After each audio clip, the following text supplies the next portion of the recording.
Welcome back to their episode of the Startup Therapy Podcast. This is Ryan Rutan, joined as always by Wil Schroter, my friend, the founder and CEO of startups.com. Will, when we think about startup company performance, one of the things that we like to look at is like, how's the team performing, but also how's management performing, right? And so sometimes it's like easy enough to say, if there's performing really well, it must be great coaches and great players. If they're not performing well, it's probably the players. Maybe it's the coach. And we don't really necessarily know just by looking. So we have to dig in, we have to explore, we have to examine this stuff. When should we be doing this? When is the time to look at this in detail? Right now. It's funny because I think a lot of people think there must be some moment where I have to reevaluate the talent. Again, we take out a big funding round, or we all of a sudden start scaling it. And yes, that kind of forces you to evaluate all of this. Realistically, most founders and most executive teams really don't do a good job of stepping back and analyzing not just their teams, but themselves, right? It's hard to be able to say, are we not winning games because of the players or the coach? More often than not, it's both. And again, and as founders, we have to be able to understand how to assess that, because we can't grow any faster than the quality of our team. And so if we suck at evaluating the quality of our team and finding out where these problems are, we can't grow. And I think most founders are doing this for the first time. They've never had an organization under them where they've built it from scratch, where all those decisions are theirs, and they kind of don't know how to assess it. So I think we should talk about that. Yeah, I think we should dig in, talk about the how, the what, the why, and then what to do about it, right? Once we do come up with some lines in the sand that say, look, it's not me, it's them, or it's not them, it's me, or it's all of us, then what are we actually going to do about these things? But let's start with, where does this become most evident early on? For me, in my career, it became evident early on the moment I hired somebody that was over 30 years old. Because for 5 years, we didn't have a single employee that was over like 25 years old. Right? Like, it was unheard of. And I don't even think we had somebody, quote, that old, like back then. Oh, no. I remember exactly the same thing. When I was building the agency, it was all undergrad friends of mine. So literally no one had graduated. So we all had zero management experience. Most of them had also never even really had a real job where you would have been managed. So they had neither delivered nor received management. All right. So it was a little Wild Westy at that point. I'll never forget, we hired this woman, and what was her name? Let's call her Jen or whatever. And so Jen shows up, and she's 30 years old, and she is insanely professional. In our minds, she was like the office mom because she was so much older. In retrospect, I think she was 31 years old. But she came in, and I'll never forget, this is 5 years into the company. She came in, and she's like, so how do you usually handle performance reviews? And I was like, how do you handle performance reviews? I don't want to tip my hat, Jen. Why don't you tell me? Yeah. Oh my God. And so I remember at that very moment, as she's sitting across from me, and she's doing her best to like humor me and patronize me, which I actually did appreciate, not make me feel stupid. It occurred to me that at that very moment, I'm holding things back, right? My lack of capability as a coach is preventing the organization from moving forward. And I remember thinking, holy cow, if she hadn't said that to me, if she hadn't prompted me and challenged me, she didn't intend to, but just challenged me. She asked me like a very basic question. I wouldn't have thought, hey, are these the best players? Hey, I've got a whole company where our finance is run by the only guy that took a finance course in college, right? Right. He's the most... And I'm like, wow. He's a B math student, which puts him ahead of the rest of us. So yeah, exactly, you're finance. Exactly. Yeah. How far into the business was this? Well, because I know you said early on it was all young people. How far in was this? I mean, she was probably our 20th employee. So it wasn't like 2 people in a room. We weren't at 700 people either. But I remember it was a turning point where it started to become a real business, right? And I remember thinking to myself, how many other things are we deficient at? And the answer was everything, right? But it went back to our inability to assess ourselves. And so then I started thinking in terms of, okay, wait a minute. Of all the people we have, how do we know if they're any good? Like, how do we actually know that? And again, I use the performance reviews. Oh, they'll do performance reviews. Okay, compared to who? So let's say you've got a developer on staff, right? And so you're the only developer you have. And developer is cranking out code, building your MVP, whatever they tend to do. And you're like, my developer is awesome. Compared to what? Compared to not having one? Sure. I'm sure you get a lot more done now. Yeah, exactly. Or my sales team is awesome. Compared to what? Like, how do you know that? But the other side of it is what I think is really interesting is we've got a manager that's managing development or sales or marketing or whatever, right? And we're like, oh, I guess the performance of our team is doing great because they're a great manager. Maybe, right? This is the question I start to ask myself all the time, which is this working because of the team or in spite of the team? Is this working because of me or in spite of me? Because just because it's working, it's, again, relative to what, right? Yeah, we're having some success. Relative to what, right? So we weren't selling anything last month. Now we're selling more this month. That's good. But again, you're comparing it to a very limited baseline, which of course at the beginning stages of a startup, there isn't a whole lot of baseline there. And that's why it's important to constantly ask yourself these questions and reassess, especially at the early stages. Yeah, and look, and I thought about it too. And I thought about, okay, at some level, no matter how many performance reviews we do, whatever, we're a young company, right? It's not like we're Microsoft and we just hire literally anybody we want, right? We get what we get, right? So there's some limits to that. But then I started to realize, hey, I'm going way back in the day. Hey, I can only pay somebody back then $38,000, right? Which it obviously isn't a lot now. It was more back then. So wait, aren't I only getting someone who's as capable of that price point, all things being relative? And said differently, no matter how much I coach them, I'm not going to make them some absolute superstar. Ergo, my organization is essentially capped on talent based on what I can afford to recruit with. That's one heuristic of it. The other side of it would be, have I tried to recruit somebody better? Again, this goes back to the sunk cost theory of, I put all this time into this person, I guess they're the best person.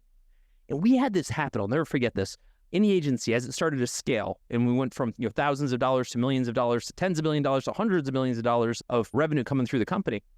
We had an accountant, also we were nameless, right? Essentially a CFO. And when we were tiny, I thought this guy was a genius, right? I thought he was phenomenal. And then as we started to scale, we ended up getting a guy who was a CFO of one of the major divisions of Chase Bank, right? So an absolute total stallion. And he came in and he made our existing guy, who by the way was the CFO, look like he had never taken a finance course in his life. And I remember thinking to myself, holy cow, this entire time we've been running Bush League finance over here, and I'm thinking it's the greatest thing of all time. Because I was never willing to ask that question. You know what I mean? Yeah, it's funny because I think it's so easily to be swayed. Or look, your problems change over time too, right? So if I go back in time, I think about probably he would have been the second or third developer that I hired. Let's call him Tim because that was his name. So Tim solved some problems that we were having at the time with server infrastructure stuff, right? And it was like he had all the answers to these things that were so important at the time. And they were big problems, right? And they were tough to figure out. And so this made Tim really important at that point. And then 5, 6, 7, 8, 9 months later, well, Tim is definitely not as fast as I need him to be at developing the client work that we're actually doing, which is what we get paid for. But it took a long time to see that, and even longer time to really choose to do anything about it because Tim had been so important early on and had this kind of Wizard of Oz level ability, not Wizard of Oz, Gandalf the Grey ability, right? He did magic for us. He made things that we didn't know how to appear, which was cool at the time. But as the organizations change, so do the needs, and so does maybe the ability of that player. And sometimes it just moves away from their ability set, or sometimes you just start to get beyond their actual capability, right? Maybe you could crush the ball out of a little league stadium. Doesn't mean that just because you grew up, you're going to be able to crush it out of a major league stadium. And I think this is part of the problem. You and I see this all the time, and I think one of the most obvious ones is non-technical founder picks up technical co-founder who's maybe a reasonably good junior developer or something, but knows light years ahead of the non-technical founder. And so they become co-founder and CTO.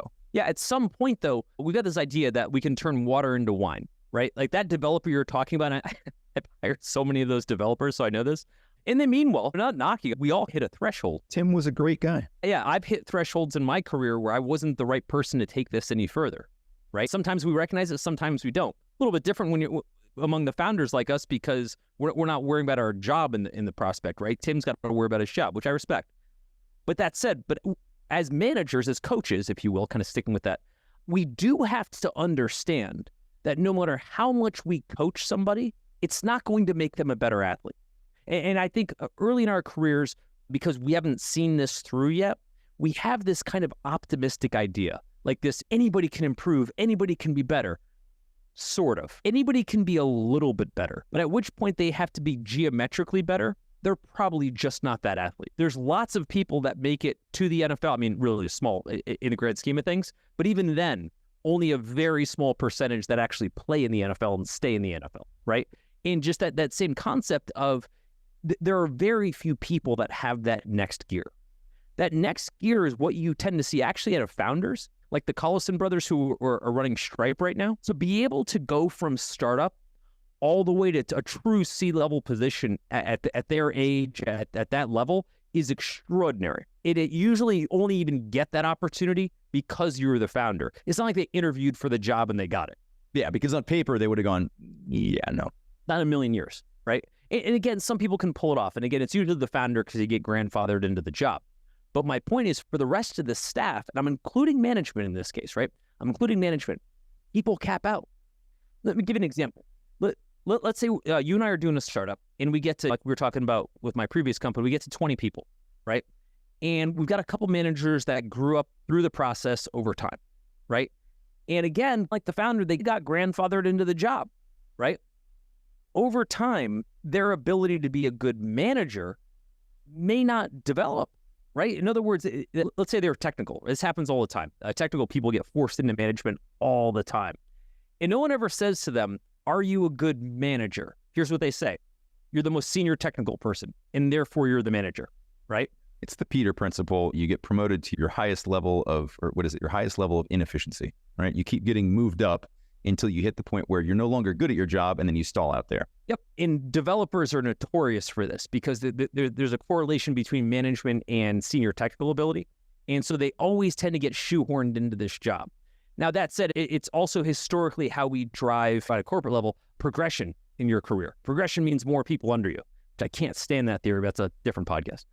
But with that said, when we get people to that level, there is a point where it's no matter how much we coach Johnny just can't hit the ball.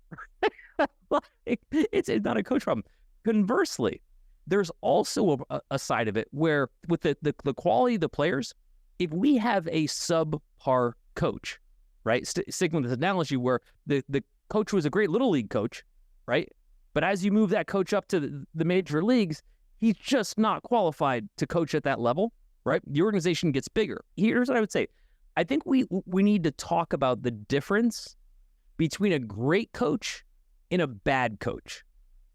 Because here's the thing. I think among coaches, and we're talking about managers, I don't want to beat this sports analogy up. I don't think we have a good indicator among founders as to what a good coach / manager really is. So my simple definition is this. A great coach, great manager, is someone that makes the team better. Like, in other words, the team would have been a C+, but because this coach exists, they're an A-. If the coach leaves, they go back to a B-, C+.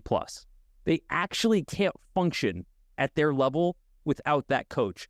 That's a great coach. I don't think most people are good coaches. I think most people are babysitters at best. And again, in 30 years of doing this, most of what I've seen is I'm there to not break things. If problems don't bubble up, then I must be a good manager. And I look at that and I'm like, no, that's good. By all means, we don't want extra problems. But the true measure of a great manager is how do you create geometrically better outcomes because you're there? How do you take the bad news bears, if you will, and make them a league-winning team because you're such a good damn coach? Very few people can do that. Yeah, it is tough in the startup context particularly. When you look at this in a corporate context where there's existing teams, you're bringing people in with a specific ability to manage, all that stuff, it's very different. But I think that because of the dynamics of a startup company where it's growing really fast, you may have somebody who would otherwise have been a better coach, but they're dealing with resources now, the team that they've outpaced, right? Or vice versa. That's the thing is that one of the challenges is why startups often go through these periods where that hockey stick growth that we all talk about that actually looks like a mangled wire of some sort. It's because of things like this, right? There's this disconnect between the speed at which the team is growing or the team at which the team is upskilling, the rate at which the manager is learning how to manage, how to coach. And so it ends up with this really herky-jerky growth, or we just hit hard stops. Like you said, there's just a point at which Johnny's not going to hit any better than Johnny's going to hit. So you're stuck there, which then puts that manager in a conundrum because do I keep coaching this person And how do I get better at coaching so that I can make Johnny hit better? You can't, but then that also takes some maturity and time and settle to understand that that's just a player issue, right? The answer is hire somebody else or add to or take away responsibilities from Johnny, give them to somebody who can do a better job of hitting the ball. It's really difficult, which goes back to the point around we need to be doing this on a relatively constant basis. There are definitely times where I think it makes a ton of sense to look at these things.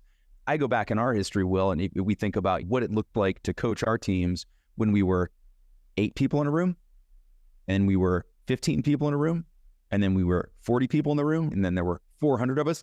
It's a very different thing. And so clearly those size milestones where the company's growing, that's one of them. The other one we see a lot is right around post-funding, where all of a sudden you're about to start making a whole bunch of decisions.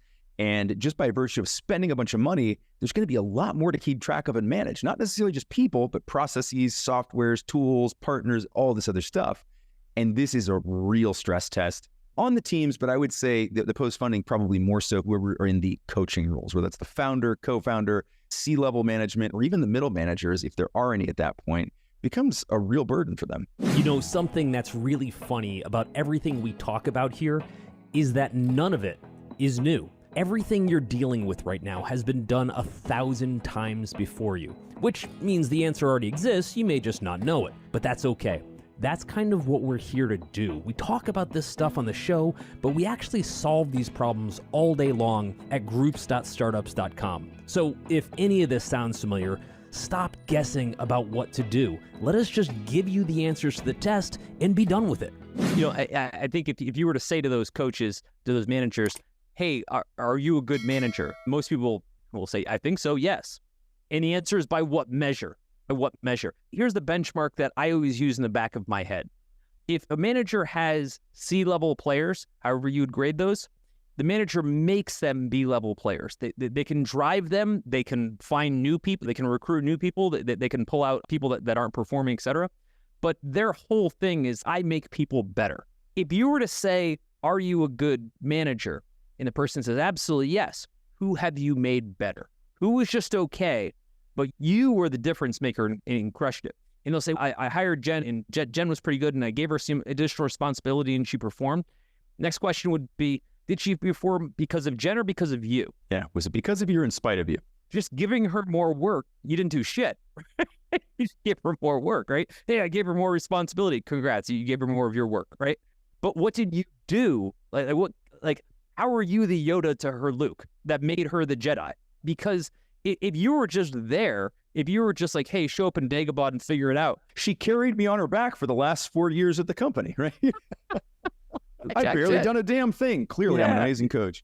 Yeah, that's what I'm saying. But I think that good coaches can say, okay, my team's a C+. I can see where they're deficient. But here's where I could push them, and it's always pushing them, right? Push them to do better, to perform more, to get that extra kind of level of competence and outcome from those folks. And I think a good coach, good manager, knows what that is. Someone who's early in, go back to my example, where I had this 30-something-year-old woman ask me what a performance review is. I didn't even know what a performance review was. How the hell was I going to, the irony there, right? Like, how was I even going to give her a performance review? I'd never even heard of one before. And at that time, you couldn't just Google it. No, been invented yet. But I think about it, Ryan, in terms of as we get older, as we mature through our career, we start to see some of those benchmarks. We start to see some of those milestones. I'll give you another example. Many years later, same agency, same company, as we started to grow, I mentioned we hired one of the CFOs of Chase Bank. We also hired, Chase Bank had bought a huge bank called Bank One. And we hired the CEO of Bank One, who was almost a caricature of senior management, right? I'm not even kidding. He had... I can picture the haircut, the power tie. I can see it all. The haircut, the power tie. He finger tented when he talked. It was classic, right? When I picture a stock photo of guys stepping on a private jet, I picture that guy, right? Now, to his credit, very smart, very charismatic, all the traits, right? Incredible resume, right? But I remember sitting across from him, and we had hired him because at the time we were looking to go public, and we wanted him to lead the offer.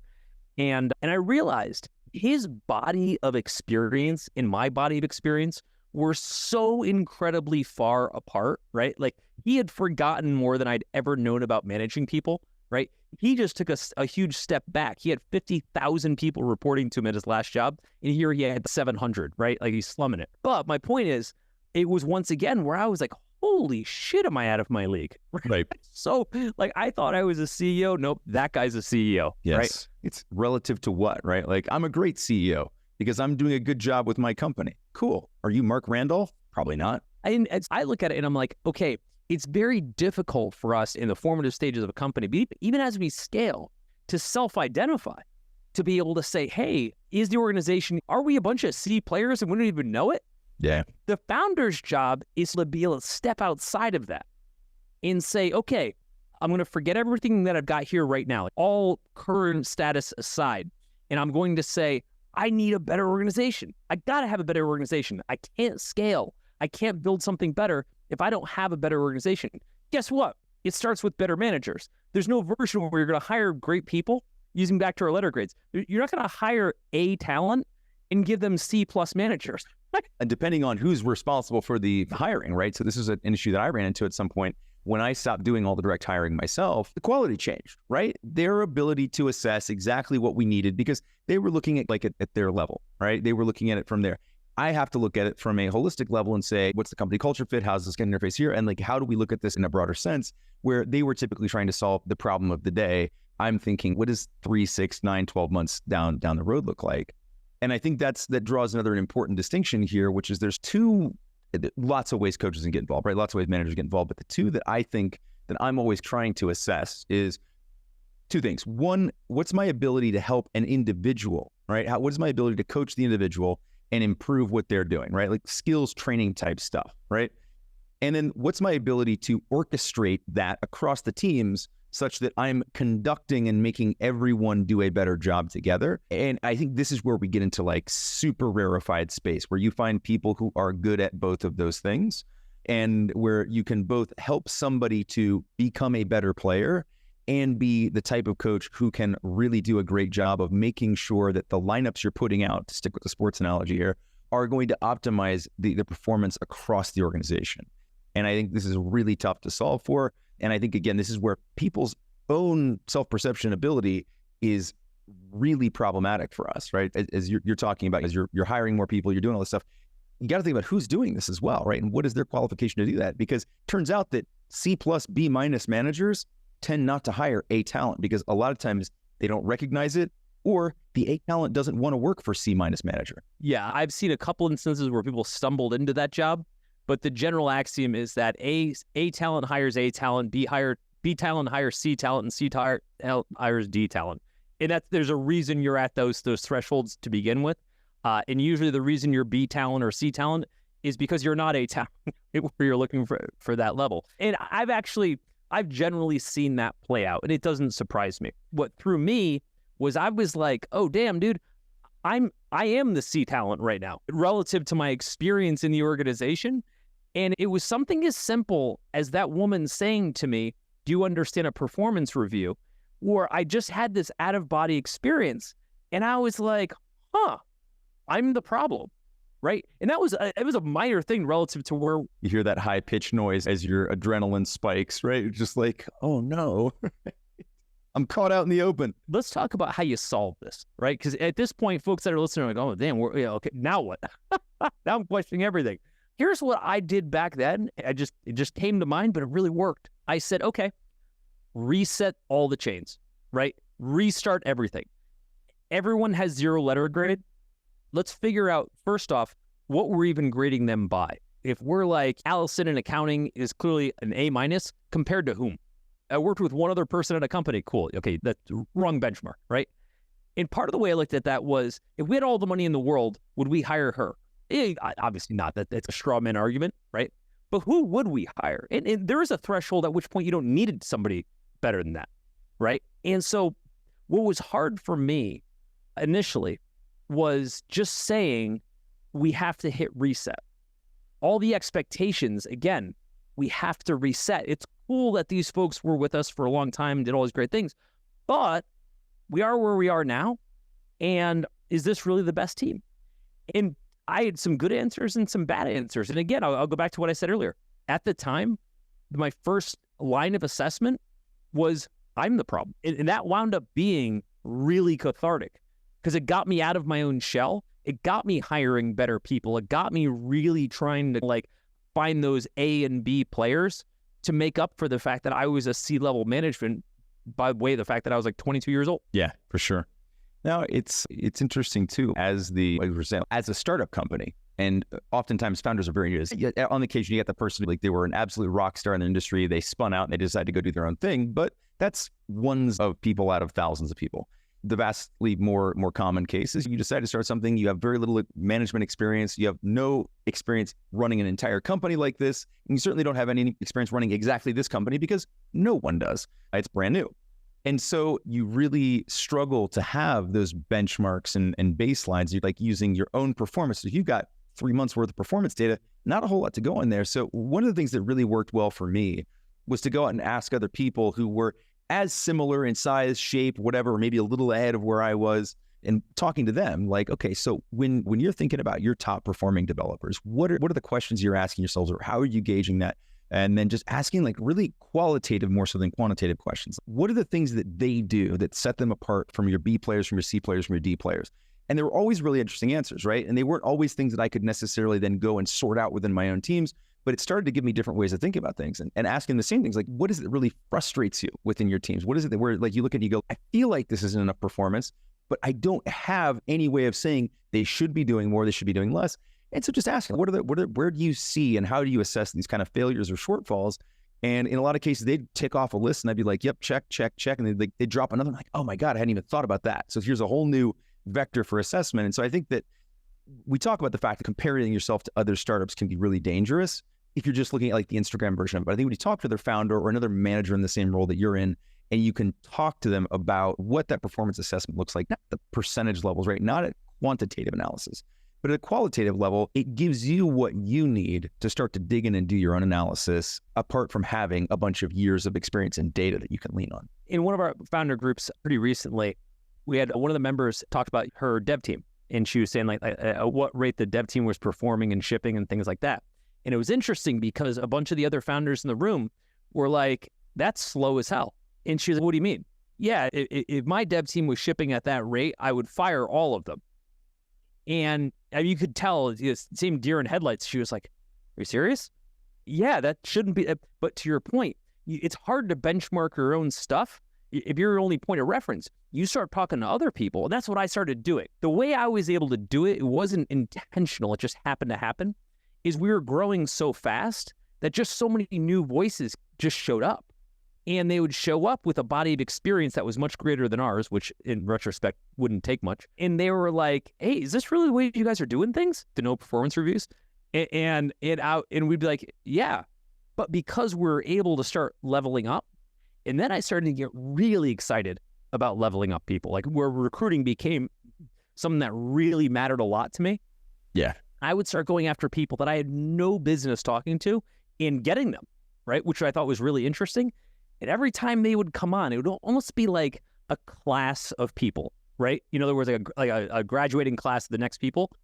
And when we'd get like that year's new recruits at that level, and they would make our previous recruits look like totally irrelevant to the organization, which creates some consternation, to be clear. Yeah, it does. But it also creates progress when done. Yeah, it does. It got me thinking like, what the hell were we doing 5 minutes ago? And let me say this, just to be clear. You can get that kind of level up with one damn person. One person, the right person in the right role, can fundamentally level up the organization. Because you and I have worked with lots of teams here. When one person is slacking, everybody sees it. But also when one person's crushing it, it also influences everybody else to go, damn, dude, I need to get on my game, right? So when you bring in that next level player, and they're starting, it doesn't even matter what role they're in, right? But they start operating at that next level, it also pulls the whole team up, right? Again, it goes the opposite direction too. If one person's tanking everything, it drags the team down. But what I'm saying is one hire can be a difference maker. You don't need a whole graduating class of people. As a founder, you look for one person that you can start leveling up with. And here's what's cool. The next person you hire is going to want to work at that level.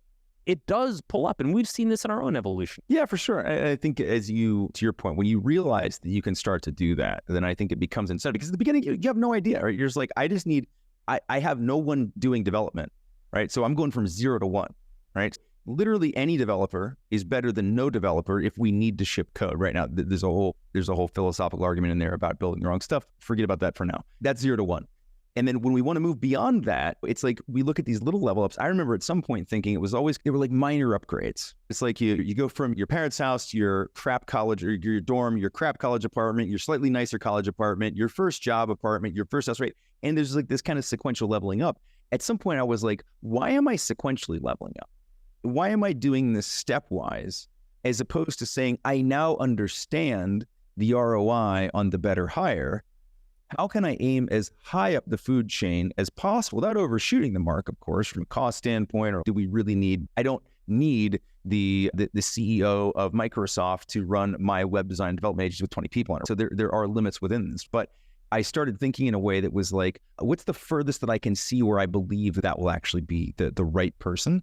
For all the reasons that you just laid out, because it has this crazy ability to motivate the rest of the team. And it makes new hires really easy because nobody wants to walk in and be the first real functional member of the Apple dumpling gang. Nobody wants to be like, on one hand, it'll feel really good to be like the relative best player. But if we lose all our games, that's no fun. And look, I'm sure you've heard this too. It's one of my favorite things to hear, right? And it's such an interesting thing, especially within startups. But like good managers and good teams can make a huge difference in your hiring. You can actually get better people for cheaper because of this. How often have you heard, I took a new job, the salary's not quite what I wanted, but I love what they're working on, and the manager I'm going to be working with or under or whatever is just like so amazing, right?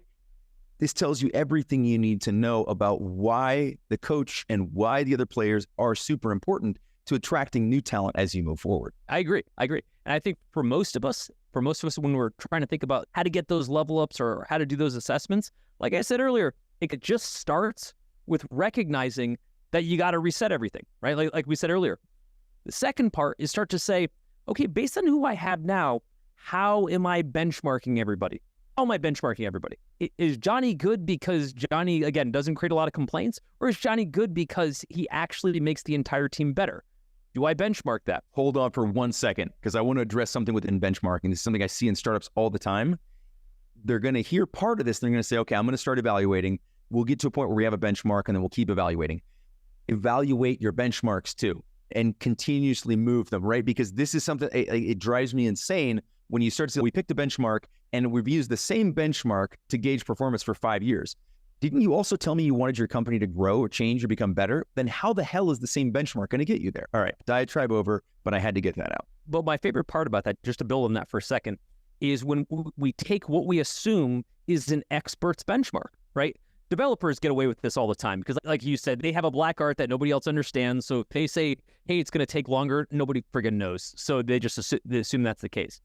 But what's always been amazing to me throughout my career and just different things that I've done is when I became an expert in someone else's job and then listen to them tell me how long something takes, right? You and I joke about this all the time because I'm building a house and I talk to all these different trades for carpentry and everything else like that. And they tell me how long things take. Turns out I'm actually a carpenter. And so I'm like, yeah, no, it doesn't take that long at all. But if I didn't know any better, I would use their benchmark as gospel, right?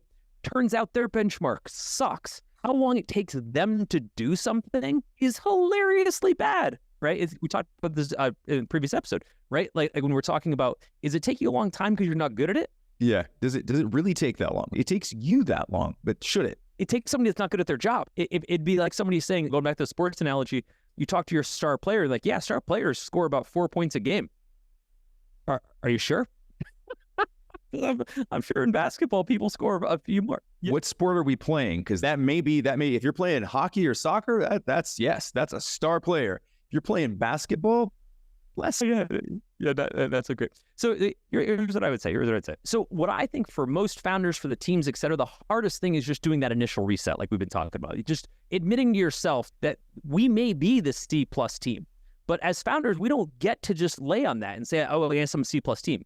We have to set an A standard and work toward it, whether that's leveling ourselves up, looking at our managers, leveling them up. Usually that's where you want to start. In looking at the team members, there's no way to grow any startup to anything meaningful without leveling up the team first. So until we get that focus, until we say to everybody, we've got to move at this next level, there's no way to ever scale this startup. Overthinking your startup because you're going it alone?